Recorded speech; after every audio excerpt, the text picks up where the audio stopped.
வணக்கம். சற்று முன் கிடைக்கப்பெற்ற ஒரு மிக மிக முக்கியமான செய்தி ஒன்று வெளியாகி உள்ளது. அனைத்திந்திய அண்ணா திராவிட முன்னேற்ற கழகத்தின் கள ஆய்வு கூட்டத்தின் பொழுது ஒட்டுமொத்த தொண்டர்களும் நிர்வாகிகளுக்கும் மற்றும் மாவட்ட செயலாளர்கள் மோதல் காரணமாக அதிமுக மீண்டும் உடைய வாய்ப்புகள் அதிகமாக இருப்பதாகவும் இதனால் 2026 சட்டமன்ற தேர்தலில் நிச்சயமாக அதிமுக வெற்றியடைவது மிக மிக கடினம். சரியான கூட்டணி இல்லை, சரியான தலைமை இல்லை.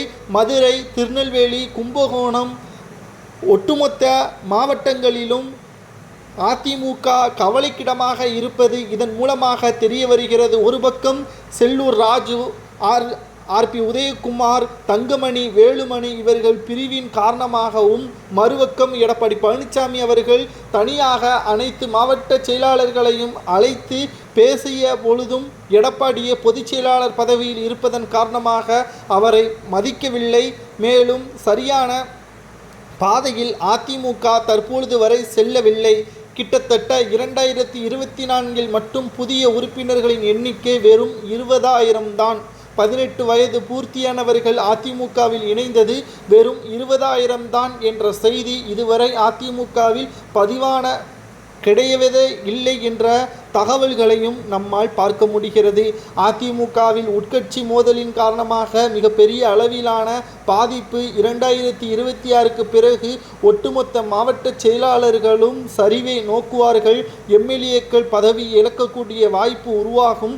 அதிமுக படுதோல்வி அடைந்துவிட்டால் எதிர்க்கட்சி அந்தஸ்தை கூட முதல் முறையாக இழக்க நேரிடும் என்ற பல்வேறு விமர்சனங்களும் அதிமுகவை பற்றியான தகவல்களை செய்தி தொடர்பாளர் நமக்கு கிடைக்கப்பெற்றுள்ள தகவலின் அடிப்படையில் இந்த வீடியோவை பதிவு செய்திருக்கிறோம். அதிமுகவில் உட்கட்சி மோதலின் காரணமாக நெல்லை, மதுரையில் 3 மாவட்ட செயலாளர்கள் மோதலின் காரணமாக அங்குள்ள நிர்வாகிகள் தலையில் காயத்துடன் மருத்துவமனையில் அனுமதித்திருக்கிறார்கள். இது வன்முறையை தூண்டும் விதமாக அதிமுக செயல்படுவதாக அதிமுகவிற்கு எதிராக ஆளும் கட்சியினர்கள் தற்பொழுது பிரச்சாரங்களையும் செய்திருக்கிறார்கள். இதனால் மீண்டும் மீண்டும் அதிமுகவின் நிலைமை கவலைக்கிடமாகத்தான் சென்று கொண்டிருக்கிறது.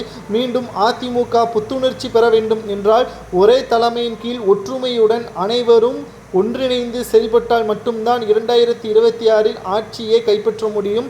இல்லை என்றால் அதிமுகவை இழுத்து மூட வேண்டியதுதான் என்ற நிலைமைக்கு தள்ளப்பட வேண்டியதுதான் என்பதையும் இதன் மூலமாக தெரியப்படுத்துகிறோம். காரணம், அதிமுக என்பது ஒட்டுமொத்த மக்களின் ஒரு பிரதிநிதியாக செயல்படக்கூடிய வகையில் ஜெயலலிதா அவர்கள் வைத்திருந்தார். அவரது மறைவிற்கு பிறகு அதிமுக அழிந்துவிட்டது என்று கூறுவது சரியா தவறா என்பதை கமெண்டில் கூறுங்கள்.